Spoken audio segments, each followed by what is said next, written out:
Hey, students, this is Professor Gore. We are beginning Module 4, talking about the events leading to the American Revolution. So you'll notice that the lecture notes and PowerPoints will say the road to the Civil War. Basically, what this is the conflict that emerges with Manifest Destiny in the 1840s all the way until 1860 when the South secedes from the Union. So I'm going to cover this lecture in two parts. So this is part one. We're going to cover kind of Manifest Destiny through the Mexican-American War, and then after that, the second part will be from after the Mexican-American War until about 1860. So let's get started. So this term Manifest Destiny was first coined by this journalist by the name of John O'Sullivan, and in 1845. And so here's the actual quote that he used in his newspaper article. It says, "The right of our manifest destiny to overspread and to possess the whole of the continent, which Providence has given us for the development of the great experiment of liberty and federative development of self-government entrusted to us. It is right, such as that of the tree to the space of air and the earth, suitable for the full expansion of its principle and destiny of growth." So a lot of historians use this term to describe the 1840s as this idea of manifest destiny. And so what this consisted of was the belief that it was the U.S.'s destiny to expand from the Atlantic Ocean all the way to the Pacific Ocean. So this is an important concept. You'll most likely see it on a quiz question, also on a test as well, and it is almost always on major like U.S. history assessments and so forth. So anyway, the 1840s, though, is kind of like, you go from the era of good feelings to the Jacksonian era, and then now to the Manifest Destiny, and then really things are going to get crazy in the 1850s. Until engulfs in one of the turning point in American history with the American Civil War. So you don't have the American Civil War between 1861 and 1865 without Manifest Destiny and the Mexican-American War. Not saying it might not have occurred down the road, but it wouldn't have happened in 1861 to 1865 if it wasn't for what took place in the 1840s and 1850s, the decades right before it. So the causes of the Civil War are what we call the three S's: slavery, sectionalism, and states' rights. Slavery being by far the biggest, but really slavery contributing to sectionalism, okay, this different economy and really culture of the South, and then also with states' rights, because the South, particularly these wealthy Southern planters, are going to claim states' rights over the issue of slavery. And so the reason why that slavery becomes the forefront in U.S. history is the land acquired with Manifest Destiny being the Pacific Northwest with Oregon and the American Southwest with the Mexican-American War. So those two things kind of poured gasoline on the fire that was already brewing and ignited this conflict even further. So this is a famous painting of supposed to be Liberty. Now this painting is a little bit cut off, but you can see Lady Liberty. She is flying through the air carrying a telegraph wire. And behind her, you see Native Americans fleeing in the distance. In the furthest distance, you see bison fleeing. And you see Conestoga wagons as people are going across, supposedly the Oregon Trail. Conestoga wagon was a big thing used to travel across the Great Plains states. Plus, you see a stagecoach. You see miners moving, farmers. And if the painting hadn't gotten cut off, you could see the railroads and ocean commerce coming to the right of the painting. And so this is a very famous image in American history about what's actually happening. It's a fairly accurate depiction, too, as Native Americans' lands are going away. The bison are going to be hunted to near extinction in the 1870s. Miners and settlers are going to be pouring into the West. Okay, so as I covered this, Manifest Destiny is the idea that the U.S. should extend from the Atlantic to the Pacific Oceans. You want to highlight this, star it, whatever you need to do to make sure you memorize it, but you'll definitely need to know what Manifest Destiny is. And so some aspects of Manifest Destiny you understand is not only is it going to, this idea that the United States should extend from the Atlantic Ocean to the Pacific Ocean, but also this idea that American culture is superior. If you remember, after the War of 1812, you have this tremendous patriotism and nationalism that emerges. A lot of Americans are going to think that their culture is superior at this time to the people in the West, and that they should bring civilization as they go. So the result of this is going to be war with Mexico, conflict over slavery, eventually the Texas annexation, which is kind of interesting. and so forth, because my wife's from Texas. And then the Gadsden Purchase, which is another land purchase, which I'll talk about that in part two, which is arguably, we get the Louisiana Purchase, probably the greatest land deal in American history. The Gadsden Purchase is one of the worst. So anyway, here's a better image of that painting of Lady Liberty going across the west. You can see the ocean commerce and the railroads coming on the right now, and you can see the bison fleeing in the distance. So kind of interesting, but we're going to talk about this in two parts. So if you look at this map showing kind of the free and slave state balance, so Missouri, Kentucky, Virginia, Maryland, Delaware, kind of the most northernmost slave-owning states. Even though it looked like geographically there was more square mileage of slave states, there was far more population in the northern states that are in blue. And so this is dealing with the Missouri Compromise. And if you remember from Module 3, this was this thing that kind of prolonged and compromised on the issue of slavery that lasted for 30 years or well, really about 40 years until the American Civil War happened. And eventually the Dred Scott case declares it unconstitutional. So let's give you a little background of Texas independence. And so if you ever live in Texas, they teach a whole year of it in 7th grade Texas history. But Texas had been part of Mexico. Mexico broke away from Spain in 1820, gained independence like so many other Latin American nations with the Latin American revolutions that take place in the first part of the 1800s. And one of the things that they want to do is entice people to move to Texas to bring in that additional tax revenue. And so they offered really cheap cotton cultivation land in East Texas and some of the Central Texas area around Austin. And so a lot of, well, I wouldn't say a lot, but you did have a good amount of Southerners poured into Texas with their slaves to obtain for cotton cultivation lands. Well, as time went along, you have a new Mexican president by the name of Santa Anna, and Santa Anna was not happy with kind of felt like there was too many Americans pouring into Texas, so they kind of restricted that, and they began restricting slavery, which angered some of the slave owners. Now, you got to understand about the Texas independence, it's not just fought by Anglo Americans that had come into East Texas, Central Texas, also fought by Tejanos, which are generation of several generations of Spanish settlers that had come about in Texas in the late 1500s and the 1600s. So Sam Houston was the main commander of the Texas independence movement. Steve Austin, which is Austin, Texas, named after, was one of their famous leaders as well. But Texas declares independence in 1936. And really, the Texans are kind of outnumbered by Santa Anna and his Mexican forces.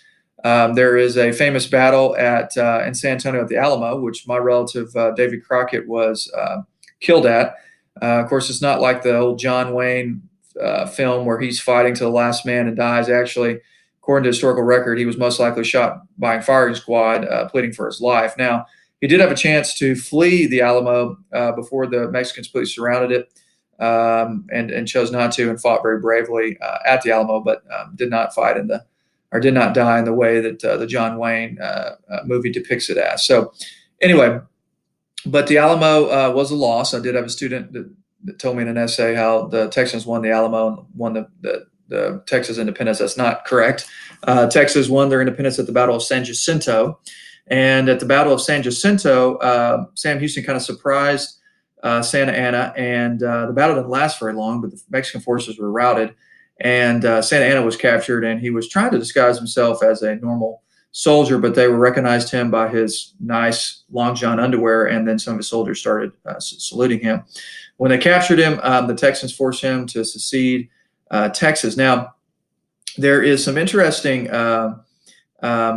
controversy that emerges because Mexico claims that the border was further north with Texas and along a different river, but Texas claims it's the boundary as the current boundary with Mexico is the Rio Grande. And you'll see that that'll be a conflict that will lead, or one of the contributing causes of the Mexican-American War that takes place in this lecture. So there's the Alamo. I've been there a couple times. I have to admit it's a tourist trap. You go in there and you think to yourself, is this all there is? Well, you got to remember the Mexican army destroyed most of it. It's crowded, it's usually hot and overrated, but it's worth seeing. But just don't be expecting more than what you're actually going to get. If you really want to get a really nice treat, is go tour the missions around the hill country of San Antonio. Far prettier, and you also will question why the Texans did not defend one of those, because you had the high ground and bigger walls and so forth. But it was in the heart of the town. That's why they defended the Alamo. So this is supposed to be David Crockett's last stand, but he was captured, most likely. And so kind of a rallying cry for Texans and so forth. Texas does not get annexed immediately, because the independence happens 1836, 1837. And Texas is actually an independent nation for about 9 years or so. And so basically the question is, so why is Texas not annexed? Well, Andrew Jackson and Martin Van Buren decided not to annex Texas because they didn't want to heighten the issue of slavery, which they were correct in that assessment. So this is the territory you can see from this map. You see the outline of the bottom area of Texas, but there's a whole area that Texas claimed almost really past Santa Fe and Taos to the Rio Grande River, further into New Mexico, all the way up into a strip into Colorado. Now, we'll talk about that in part 2 of this lecture, and how Texas is going to give up some of that land claim in exchange for the U.S. government assuming their debts that they had acquired while as an independent nation, the Republic of Texas, for 9 years. So anyway, that they were hoping that they would be annexed by the United States because they didn't feel like they could hold off Mexico forever by themselves. And a lot of them that were leaders at that time were American. Sam Houston had fought under Andrew Jackson and the Creek War and the Battle of New Orleans against the British. And so it was kind of a Jackson protege. Sorry for the little Star Wars sound effects here. But anyway, Mexico never recognized independence, which, remember that, because that's going to be a contributing cause of the Mexican-American War when the United States annexes it and makes them very angry. So Texas does not enter the state as a state until 1845. And so Jackson passed up on the opportunity. Martin Van Buren passed up on the opportunity. William Henry Harrison wasn't in office long enough to take advantage of the opportunity because he died from pneumonia. In fact, who actually annexes Texas is a guy named John Tyler, and he does so at the last few months of his presidency to kind of make himself known for something in American history, and that's really what he's known for, because had he not, James K. Polk would have had it annexed when he got inaugurated in March of 1845. And that's one of the campaign slogans that he had, is that he would annex Texas. And so John Tyler just beat him to it by a couple months and so forth. All right. So there's also another conflict that takes place right before the 1840s and right after the Texas independence movement, but while Texas is an independent state or independent republic. It is the Aroostook War. It was basically in northern Maine. And so it was actually over logging land claims. And so Canadian lumberjacks claimed a part of northern Maine, and Maine lumberjacks claimed a part of Canada. And so what ended up causing it is that the U.S., well, really, Maine lumberjacks kicked out some Canadian lumberjacks, and they actually kind of fought over this, over logging rights. And so Maine actually declares war on Canada, which is kind of crazy. So Congress called about 50,000 men and voted about $10 million to pay for the war. But thankfully, U.S. General Winfield Scott arranged for a truce to resolve the issue, and it wasn't like another conflict where we invade Canada like we did in the War of 1812 or anything. Winfield Scott kind of allowed cooler heads to prevail. So you can look right here from this map. It shows you, and it's from the Aroostook River. That's why it's called the Aroostook War.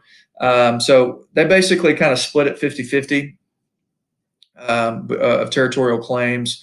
The U.S. probably gets a little bit more than what Canada gave up, but nonetheless, the United States acquired a little bit of strip of land, including the very northern tip of New Hampshire.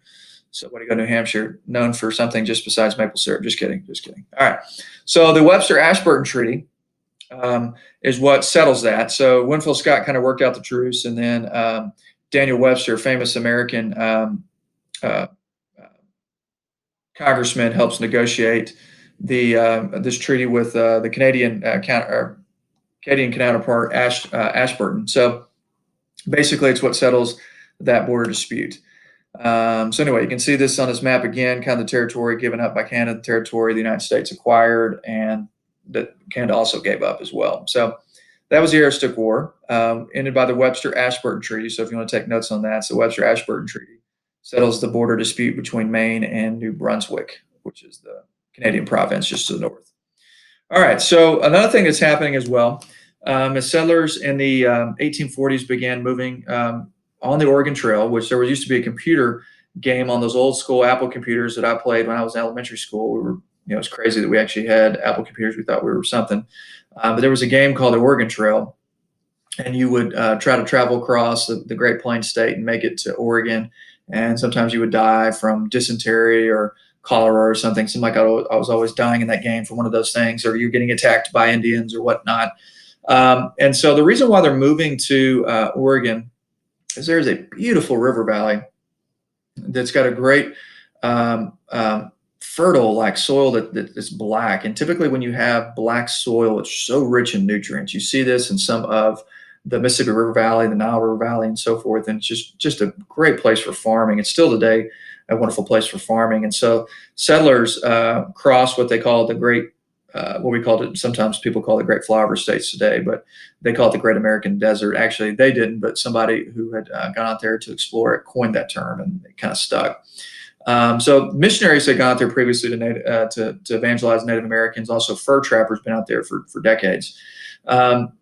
But settlers started writing back and telling of these incredible farmlands. And then in California, it was still part of Mexico at this time. You began having Americans that were kind of trickling into California. And then you also had the rise of cattle ranching, which had already taken place in Texas, and across the Midwest, but it was also happening in California. And so there you pretty much have kind of a mestizo Spanish mix. Okay, so like a Spanish and Native American mix. There's living out in California, but you're starting to have a few Americans trickle in, but not many. Most of them are going to Oregon to the north. And then the Santa Fe Trail took you from St. Louis down through Santa Fe, hence the Santa Fe Trail, down to Mexico for trading purposes. So you have fur trapping, trading on that, and different various goods and so forth. And so the Oregon Trail was primarily a northern route from Independence, Missouri, that would go across the northern part of the Great Plains, not the far north, but and then you would make your way through different passes in the Rockies to get to Oregon. The Overland Trail was probably the most popular when the gold rush happens, and that happens even though gold's discovered in 1848. 1849 is really when a lot of people start coming because it takes a while for the word to get back. So you don't have the San Francisco 48ers today. You have San Francisco 49ers. And that's a reference to the gold rush for their mascot. So, but the Overland Trail was widely used. And so you have about, between 1840 and 1860, about 250,000 people that made the trek westward. Now, the vast majority of them are going to go out west for the gold rush, but a lot of them are going out for farming, the Willamette River Valley. Once the United States acquires California, you have others going out there later to farm and so forth. So some famous mountain men and map makers. John Fremont was one, and actually runs for president, the first Republican presidential candidate in 1856. He loses, but it sets the stage for later Abraham Lincoln. And he helped capture California in the Mexican-American War. And then Kit Carson, I have a biography about him. I met one of his descendants at touring Bent's Fort in East Colorado when I was on a teacher training trip. He actually looks like him too. But these were famous mountain men and map makers and so forth. So this is a beautiful image kind of from the Hudson River School of Art that paints the beauty of American landscape and so forth. And this is supposed to show the beauty of going out west to Oregon. All right, so you can see right here the different trails on this map.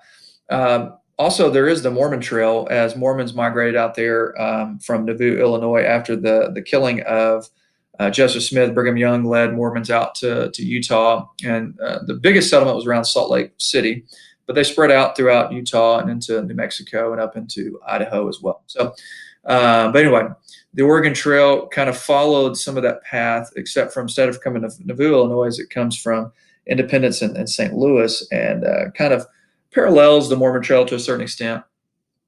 And then you also see where the Oregon Trail breaks off into the California Trail. So depending on if you're going to Oregon or if you were going to California, kind of where you broke off on that. So interesting, these different trails. You can see the Santa Fe Trail and the Overland Mail Route and whatnot to southern part of Texas.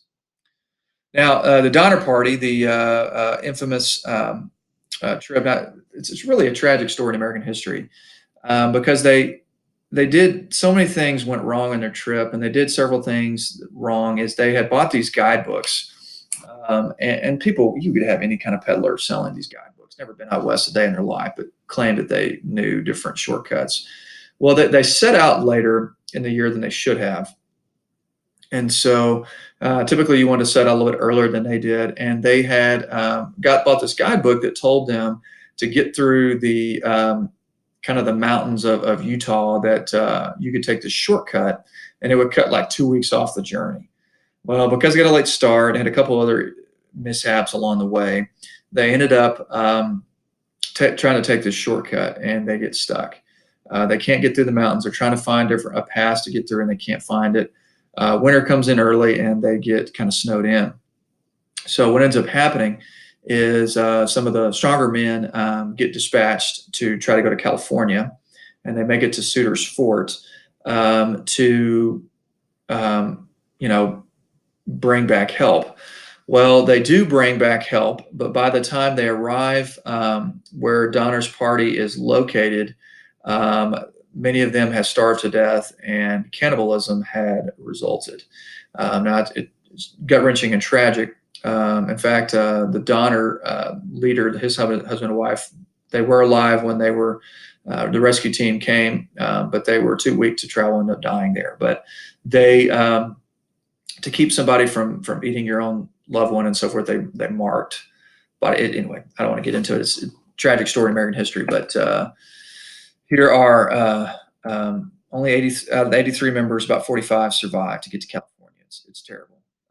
Anyway, so it's not the only example of cannibalism in world history. There was in Chile, or maybe it's Argentina, in the Andes Mountains, you have either Uruguay or Paraguay's rugby team crash in the mountains, and they resorted to cannibalism to survive.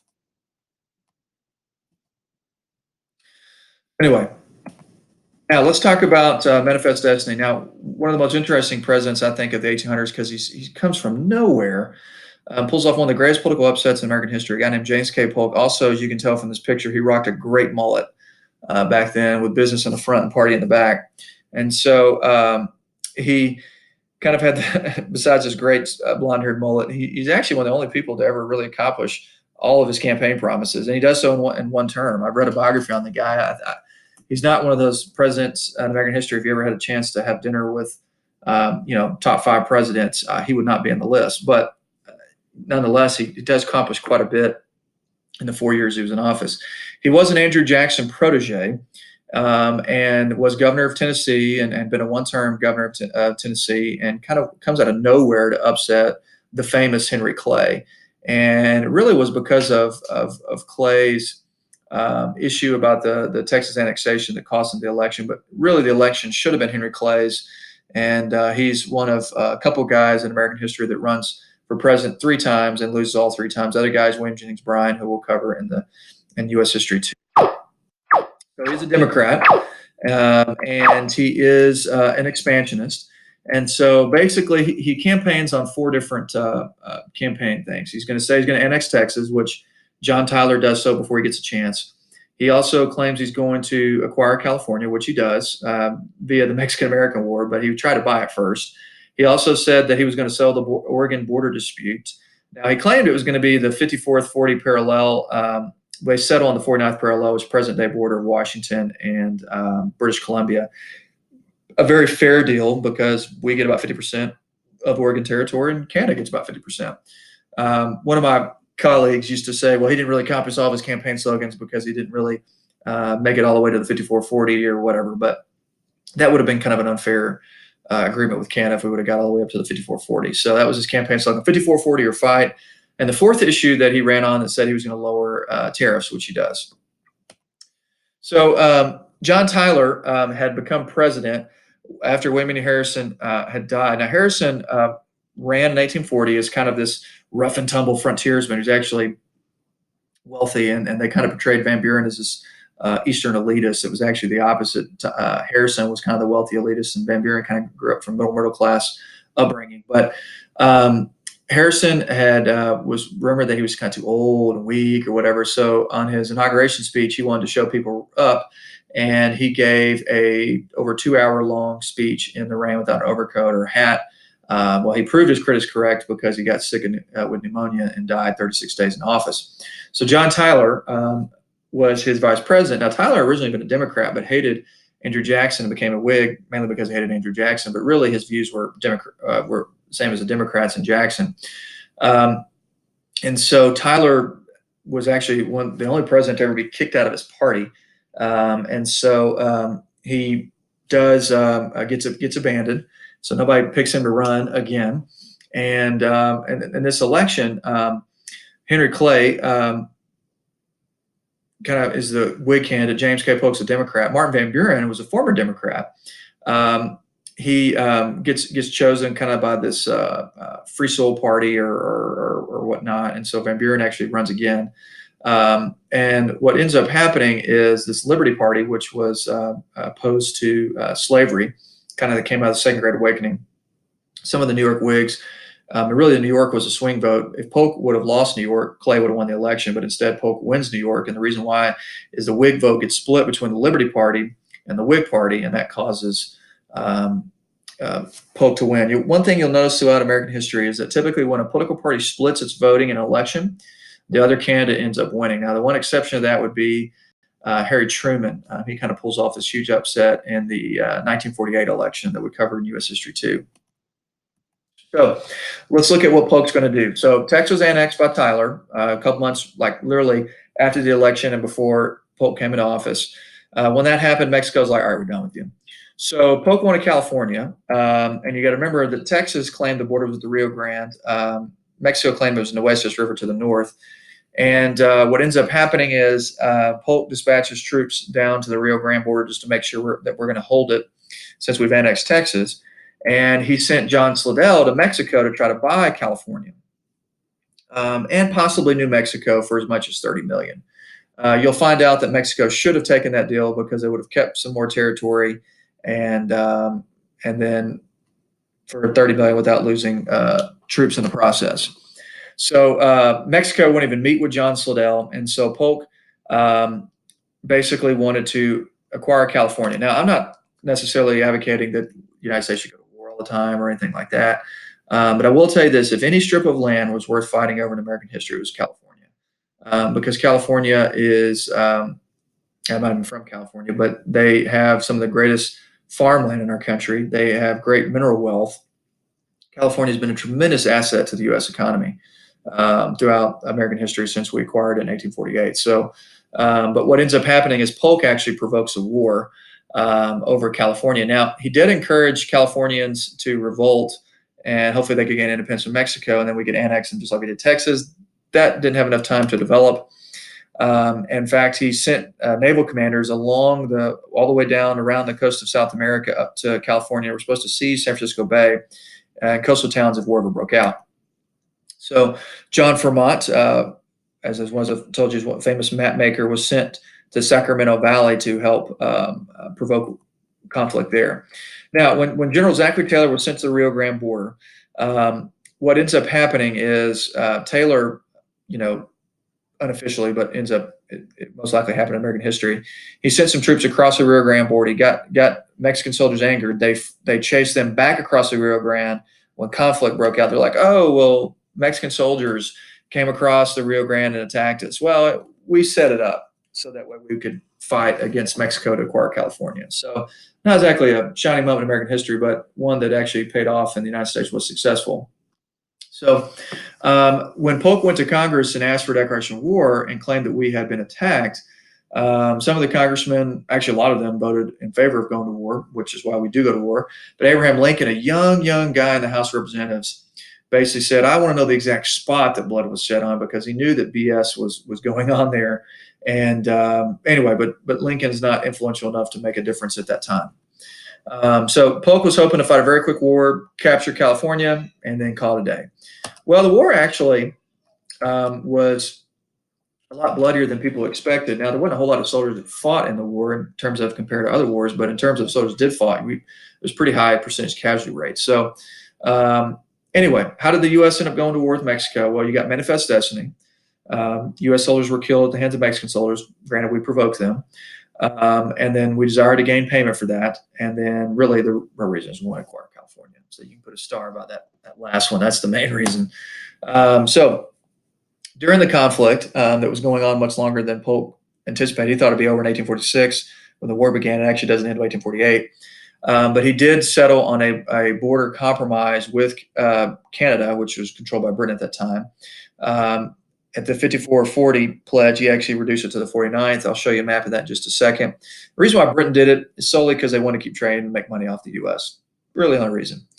Now, we did have some claims there from the Lewis and Clark expedition because Britain hadn't gone down that far, and also missionaries in between Lewis and Clark's expedition and the 1840s that had gone out there and settled and tried to evangelize Native Americans. Now, you can see this map right here, the Oregon dispute from between 1818 and 1846. So we split it about 50-50. The real disputed area was, I mean, I've been up to this area. I haven't been to the Olympic National Park area, but I've seen it by ship. But I've been to Mount Rainier area. This is the most beautiful country part of our entire country. It's like Seattle and that surrounding area, Mount Rainier, Olympic National Park, Cascade National Park are all in this disputed area. So I'm really glad that Polk acquired that selfishly and American history, so I could actually go visit it. And my wife and I went there when we were younger without kids, and it just some of the most beautiful area of the world, in my opinion. So that settles the Oregon dispute. So he's accomplished one of his campaign promises. John Tyler took care of the second one with the annexation of Texas, and the third one he did lower the tariffs. So let's look at how is he going to acquire California. Now, not everybody was in favor of the Mexican War. New England abolitionists opposed it because they knew that slavery would probably be extended. And so this slavery issue is really going to emerge with the Mexican-American War. Now, the United States does very well. We kind of ascend a three-prong attack against Mexico. The first prong goes south of Rio Grande, where Zachary Taylor is going to win a big battle at Monterrey, and then again at Buena Vista. Another prong attack is going to be sent out of Bent's Fort. We actually went from Fort Leavenworth, Kansas originally, but then it went to Bent's Fort and then tried to capture Santa Fe, a very important trade town. And then they divided their forces after they'd won at Santa Fe, and some went down to help Zachary Taylor in the south. Some had gone west to help try to capture California. The third prong attack is actually on land and on sea. It was sent by John Fremont to capture California by land, and then the U.S. Navy was dispatched to capture coastal towns. And so Mexico is going to lose in all three of these parts of the attack. Now, we are going to send later a fourth prong attack, and I'll explain why. It's really political, also militarily, but really political. And so once Zachary Taylor had won at Monterrey and Buena Vista, if you remember Santa Anna, the general that had fought against Texas and Texas independence, he'd been exiled at one point. He in the Caribbean. He scheduled a meeting with Andrew Jackson, and sorry, not Andrew Jackson, but James K. Polk, or sent a message basically and said, "Hey, if you will, bring me out of exile, I will seize power in Mexico, and I'll end peace with you." Well, Santa Anna tricked Polk because they dispatched a little money to send him. He basically does go to Mexico City, and he seizes power as this kind of this famous Mexican general, and actually hopes to be the hero and save Mexico against the U.S.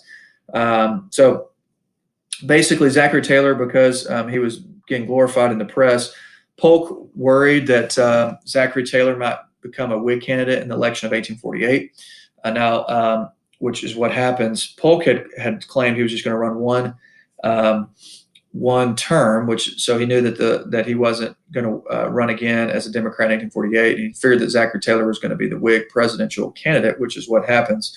So he dispatched a guy named Winfield Scott, another general who helped negotiate the truce at the Aroostook War, and he sends him down there to Veracruz. So They do win a battle there. The problem is that some of his men's enlistments were up, and they wanted to go home because they'd only agreed to serve like a year, and so they agree to pay them more money, and eventually he moves on, and then he actually captures Mexico City. So it is a war that we have. It's the first war in American history that we ever captured an enemy's capital. Um, and so Mexico City is captured. The Mexicans are forced to agree to a peace, and we'll talk about that here in just a minute. Now, could the United States take on all of Mexico? Well, we captured their capital, yes, but we don't. We just take the northern part of it. And so here's Stephen Kearny, who captured Santa Fe, along with Robert Stockton. And John Fremont, another painting of him in the California Theater. He helps capture Northern California. Tried to establish a Bear Flag Republic that was going to eventually be annexed by the United States. He kind of gets in trouble for some things with this and gets put on trial. He ends up getting acquitted, and he runs for president in 1856. So you can see another map of where Dennis Kearny went to capture Santa Fe, and you can also see where Robert Stockton went along the coast to capture the California coast. So, and you also had some kind of forces divided after Santa Fe. Now, Santa Fe is a cool city. My wife and I were there 2 summers ago, and man, great food there. So anyway, this kind of gives you, this slide gives you a rundown of U.S. military victories and so forth. And so the capital fell in 1847, but peace is not signed until 1848. And this is General Zachary Taylor at Palo Alto after he wins. This is the bombing of Veracruz by Winfield Scott's forces against Mexican forts originally built by the Spanish. And this is General Winfield Scott entering Mexico City. Now, Winfield Scott's like probably one of the only American war heroes that's ever lost a presidential election. He lost in 1852 running as a Whig candidate himself. So what ends up happening is war is going to split the nation. New Englanders didn't support the war. Thought it was going to expand the issue of slavery. In fact, transcendentalist Henry David Thoreau wrote his famous work, Civil Disobedience, when he gets in prison, refused to pay taxes to pay for the war. But there was a congressman by the name of David Wilmot who said, look, so just to stop the controversy right now, why don't we just agree to not allow slavery in any territory we're in the Mexican war? That'll just solve the issue. Well, the House of Representatives passed it, but the Senate rejects it because the Senate, at least half of it's controlled by slave-owning states, and Southerners all would know. Anyway, so basically what the United States gets from this treaty in 1848 is called the Treaty of Guadalupe Hidalgo. The border with Texas and Mexico is now settled. It's settled on the Rio Grande. It's been that way since Texas independence. The United States also acquires the states that become New Mexico, Arizona, part of Colorado, Utah, Nevada, and California, which California was the main prize. Now, there is a little southern strip that gets settled 5 years later. And so basically what happens is the United States was willing to pay $30 million by John Slidell before the war for just California, Mexico. Mexico should have taken that because not only do they lose and get humiliated in the war, they have to give up even more territory for half what the United States is going to pay. Now, Mexico sticks it to the United States 5 years later with the Gadsden Purchase in 1853. Now, that worthless piece of desert down there, the reason why we bought it is Southerners wanted a transcontinental railroad instead of going from Chicago to Sacramento or Memphis or St. Louis to California or even across the northern states completely. They wanted to go from New Orleans, a southern state and a southern port, all the way to Los Angeles. So they purchased that land hoping they could convince the U.S. government. The U.S. government eventually does build one there, but it was not until after the American Civil War, and we were already building others as well. The reason why they bought that is the mountains were too tough terrain to make it through that, so they bought the Gadsden Purchase, a little bit easier territory to move across. But anyway, Mexico sells it to the U.S. for a whopping $15 million. So they get $30 million out of us either way. So this is Nicholas Tritz, who was sent by Polk to negotiate it. Okay. And so now, once the Gadsden Purchase is bought and so forth, this is the modern day lower 48 states, or what becomes the lower 48 states in American history. The results of the war. Well, the U.S. gets a ton of land. So the Treaty of Guadalupe happens in 1848. That year, after the treaty is signed, gold is discovered on Sutter's Forts in Northern California, and it sets off one of the greatest movements across the United States in American history. It's a fascinating thing what happens with the gold rush. And so, because of this, you're going to have a possible split between Democratic and Whig parties. You do have the Whigs basically splinter in the 1850s and then disintegrate by 1860. The Democrats also split over the issue of slavery in the 1860 election, allows Abraham Lincoln to win.